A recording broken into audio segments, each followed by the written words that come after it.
The guy just comes with meat for supper. That's all, nothing special for you. It's okay to have expectations. In fact, you must have expectations.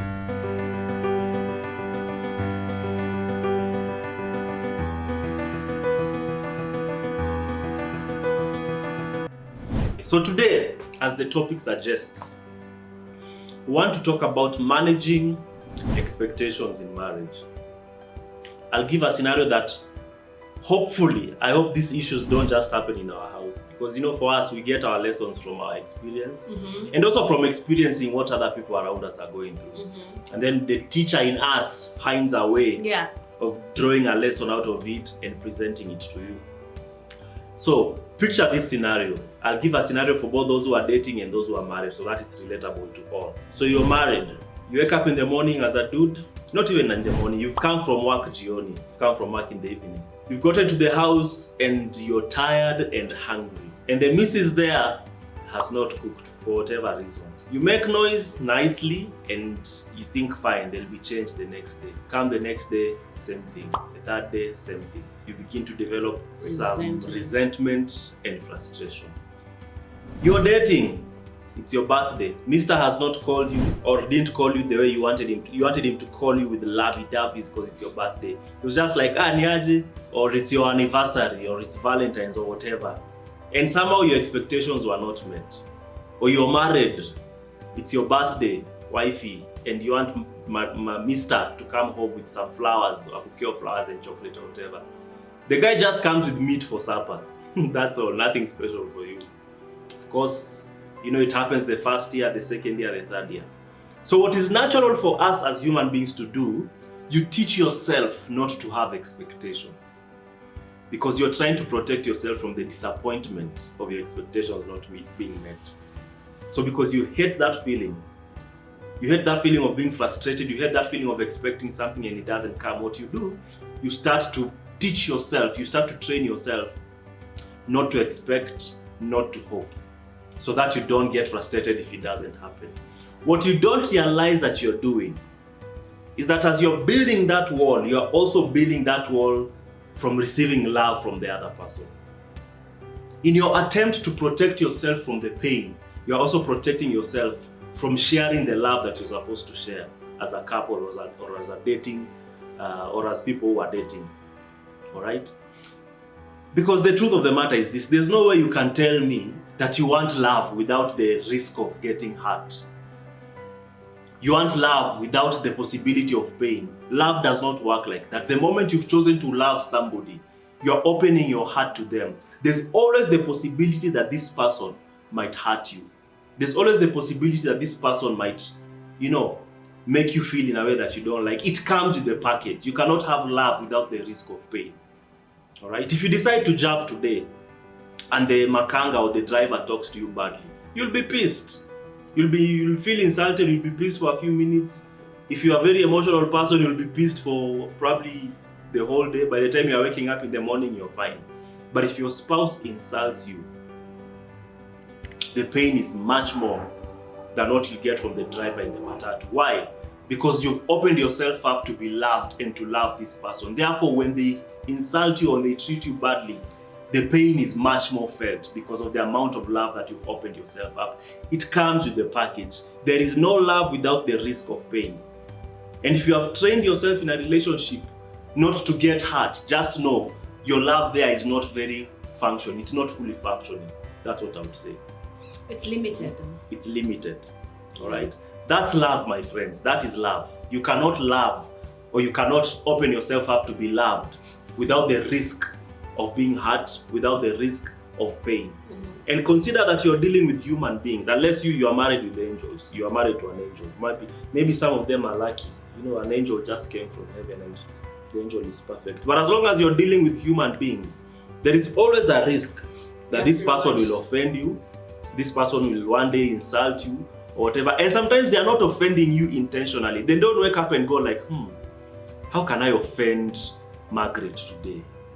No. It's just the nature of the fact that you're dealing with a human being. Sometimes they'll say things, sometimes they'll do things that will be offensive to you. And if you love them, you have to be able to take both. And that's why they say in marriage you have to be a very forgiving person, because the opportunities for offense are plenty. So the thing about expectations is this. Number one, there is no way you are going to commit yourself to someone for the rest of your life without expectations. It's just not realistic. Every kind of relationship has expectations. If it's a business relationship, there are expectations. You expect your partner to do certain things in that business. All right? You expect your co-founder or your co-director to do certain things. It's just the nature of relationships. If it's a friendship, there are expectations on what you guys need to do with both of you in this friendship. If it's a family relationship, you're my brother, there's a way I expect you to treat me. If I come to you for help, there are expectations that I have. If you're dating, if you're in a relationship, if it's a work relationship, every form of relationship must have expectations. It's normal.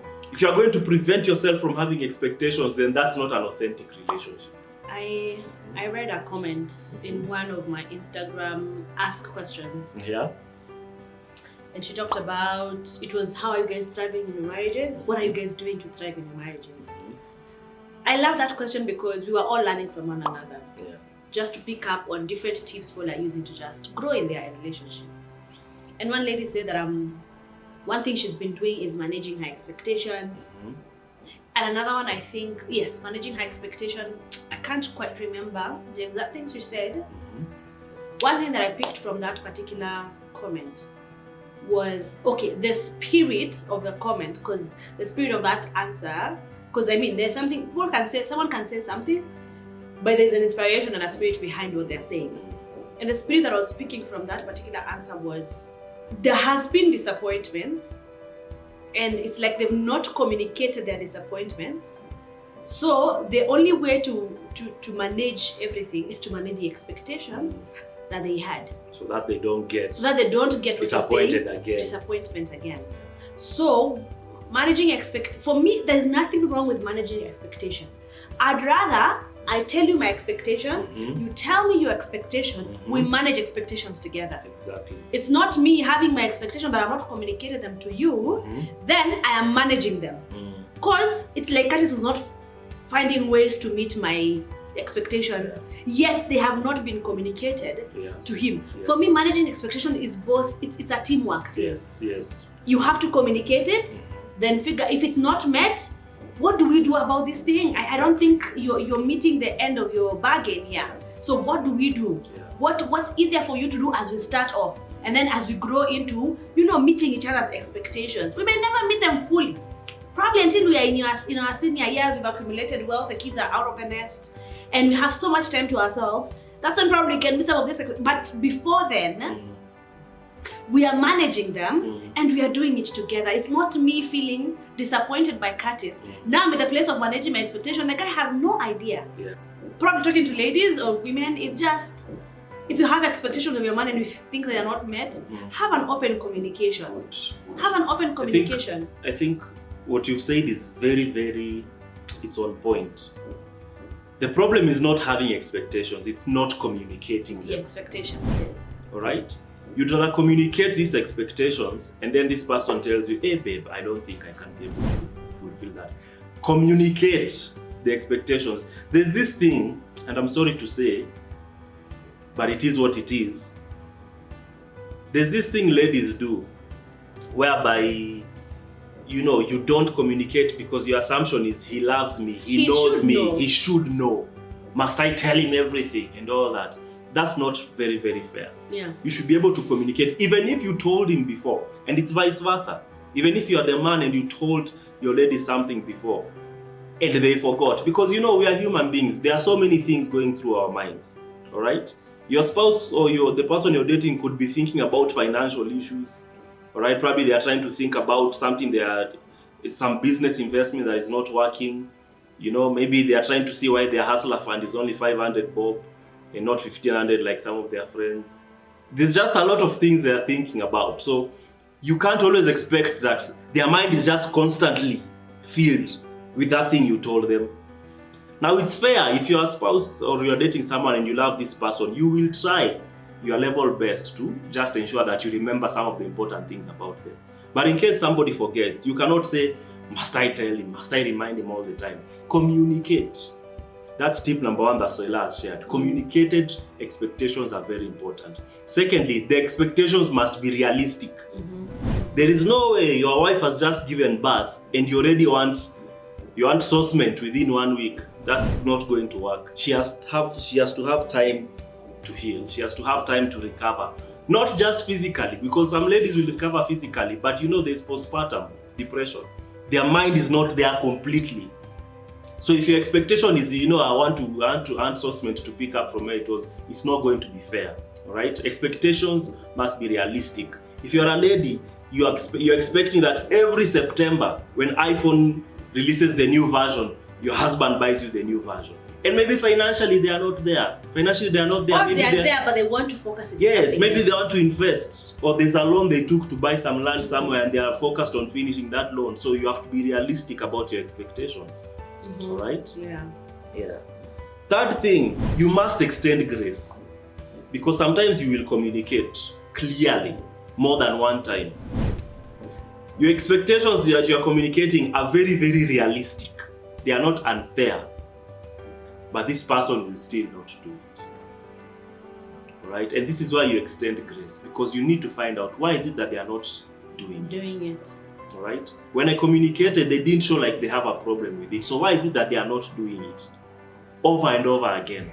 There has to be a communication. Find out. Some people come from past experiences. Probably the reason they are not fulfilling this expectation is because of an experience they had. Imagine you're dating a guy who comes from a past experience where they used to spoil this chick. They did everything for this lady. They even paid their school. They did everything to build this lady up. And then time comes and this lady decides, you know what? I don't feel this relationship anymore. I don't feel this marriage anymore. And they left you. And they left this guy and they went to somewhere else. And then you've met this guy. He has this trauma from this past relationship. And you are putting this expectation on him that he needs to spend on you, he needs to invest in you. He's going to shy. He's going to be shy a little bit because he remembers, last time I did that, I'm the one who was left burning. So you have to allow somebody to just, if it's a journey of healing they are going through, understand why is it that extend grace. Why is this person not meeting this expectation? Because when you begin to understand them, even you'll stop pressuring them because this person is coming from somewhere. I think the final thing to consider is once you have extended grace, if grace is being extended to you, please communicate your inadequacies. Communicate your inadequacies. Like, what is it that is hindering you from meeting these expectations? Yes, your heart is willing, but there are a few things that are hindering you from meeting them. Could be you're a proper procrastinator. Could be you do not want you have a problem with sacrificing, as in taking so much from you, and today, yes, you have the energy to sacrifice, tomorrow you're like, I have no energy to sacrifice on your behalf. So communicate your inadequacies in such a way that you can both help one another outgrow some of these limiting factors that are not making you meet each other's expectations. So it's as simple as that. Yes, grace has been extended to you, and somebody wants to understand why you are not meeting some of those things. Let them know why it's hard for you to meet them and what you need to be supported towards meeting an expectation. Yeah. So there you are, guys, managing expectations in marriage. And those key 4 points. It's okay to have expectations. In fact, you must have expectations. Otherwise, there's no goal to your marriage. There's no goal to your relationship. It is goals. It is having a vision that makes you have expectations. Our goal is to go there. So what am I expecting from you? What are you expecting from me towards meeting that goal? So expectations are necessary. However, they must be clearly communicated, not assumed. They must be realistic to both of you. It's not just that it's realistic to me, it must also be realistic to her.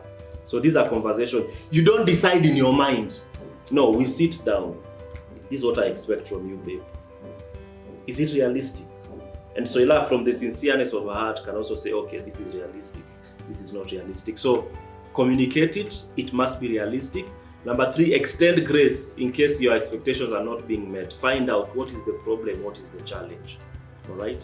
And finally, as Soila pointed out, If you are the person who grace is being extended to, communicate. What is your problem? Why are you finding it hard to do this thing? Yeah.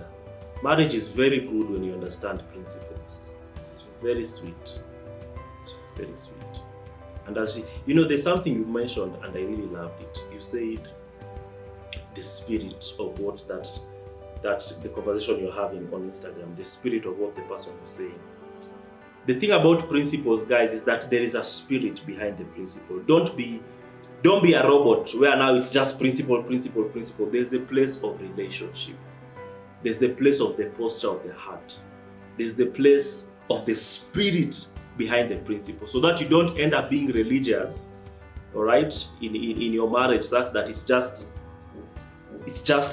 you know, you're so structured, you're so rigid, you know, you cannot be malleable a little bit because of the heart of the issue or the relationship, where the relationship is at the time, because relationships change. And sometimes the principles that caused you to, you know, move from one season to another may not necessarily be the principle that is making you move from this season to the next. So you have to be a person that is, you know, have a relationship that is authentic, so that you understand, why is this principle not working?